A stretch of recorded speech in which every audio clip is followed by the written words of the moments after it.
You've been lied to. You've been fed a steady stream of financial wisdom from social media gurus and experts that feels good sounds right, but is actually a guaranteed way to bleed your savings dry. We're talking about dangerous financial traps that are quietly sabotaging your future while you think you're playing it safe. But one person, the blunt, no-nonsense financial titan Suze Orman, has stepped forward to expose these 6 massive lies. She's calling them out as the absolute worst advice you could ever take. And the first one is the lie that everyone celebrates.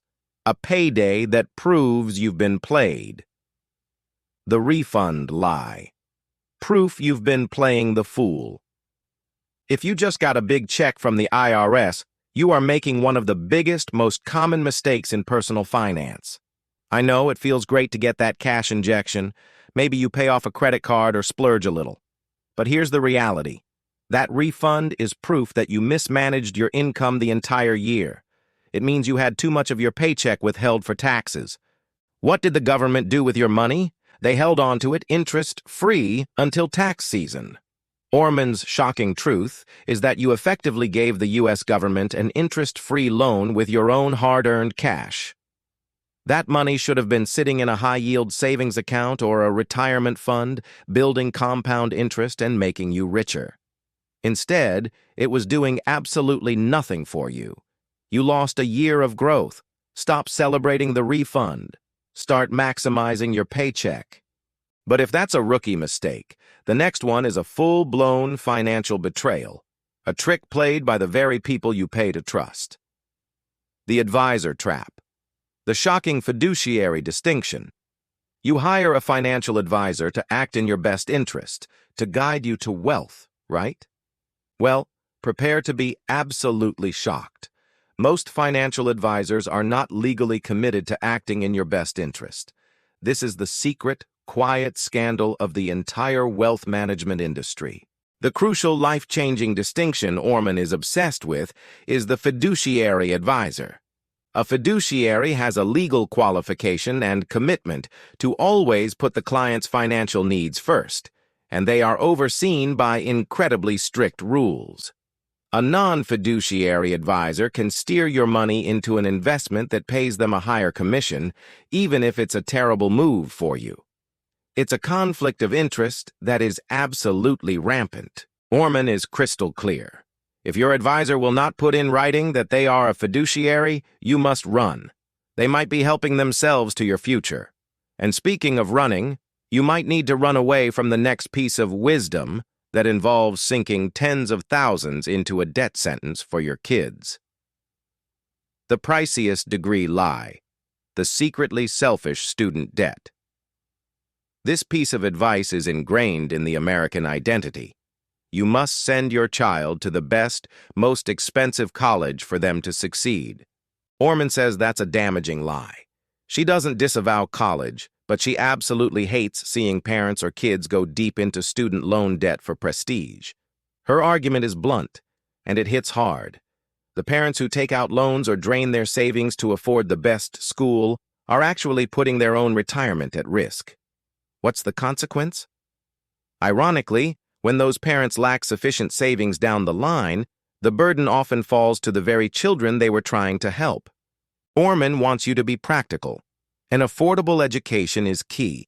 Prioritize your own comfortable retirement first. You can't support your kids from a place of financial failure.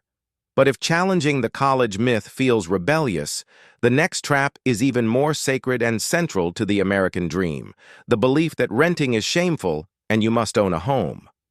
The renter's shame trap. When owning is a drain.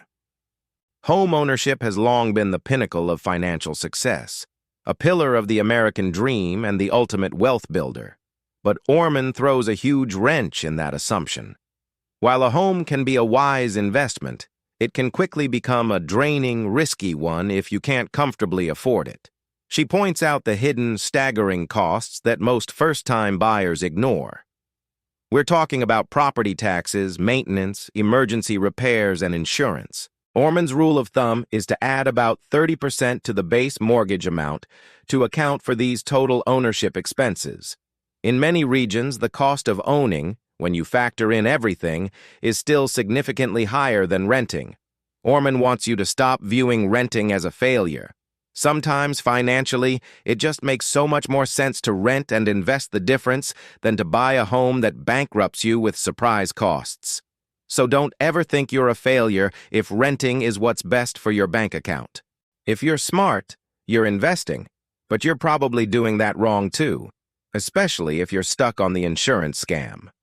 The fee-ridden investment illusion. The whole life blunder. When shopping for life insurance, many people are drawn to whole life policies because they combine an insurance benefit with an investment component. It sounds like a perfect two-for-one deal, but Orman calls it out for what it is: an incredibly expensive illusion. The premium for a whole life policy is significantly higher than a basic term life policy. Why? Because the fees for that internal investment component are often massive and hidden, gutting your returns over time. Orman argues that you are not getting a great investment deal. The smartest financial move? Buy the simple, inexpensive term life insurance to protect your family, and then invest the massive difference in premium yourself. Use low-cost vehicles like your 401k, IRA, or index mutual funds. The returns will be better, the fees lower, and your life insurance focus remains on insurance, not a fee-ridden, lackluster investment strategy. And if you think you're being clever by avoiding the stock market drama and sticking only to boring, safe bonds, you're making your final, most crucial error. Playing it too safe and losing.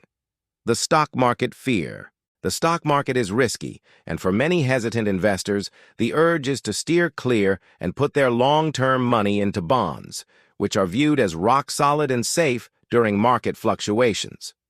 Orman says sticking only to bonds and avoiding stocks is bad advice that actively guarantees you'll miss out on massive wealth. This is money you won't touch for at least 10 years. Orman warns that you must keep a significant portion of your long-term investments in stocks to capture the growth that bonds simply cannot provide. She suggests looking at dividend stocks, which change in value and pay out a portion of the company's earnings to you, often quarterly.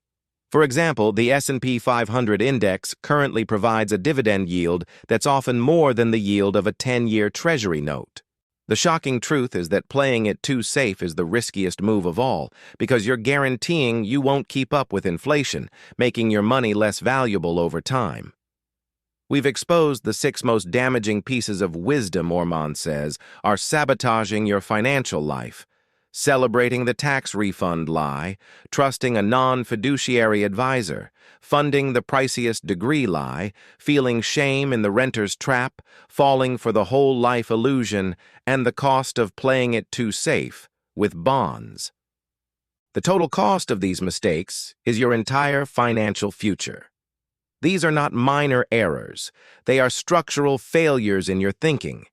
Orman's message is clear. You have to get brutal, get honest, and stop listening to the advice that makes you feel good in the moment but guarantees you lose in the long run. Now, ask yourself the one question that will determine your immediate future. Is your current financial advisor a fiduciary? The answer might terrify you,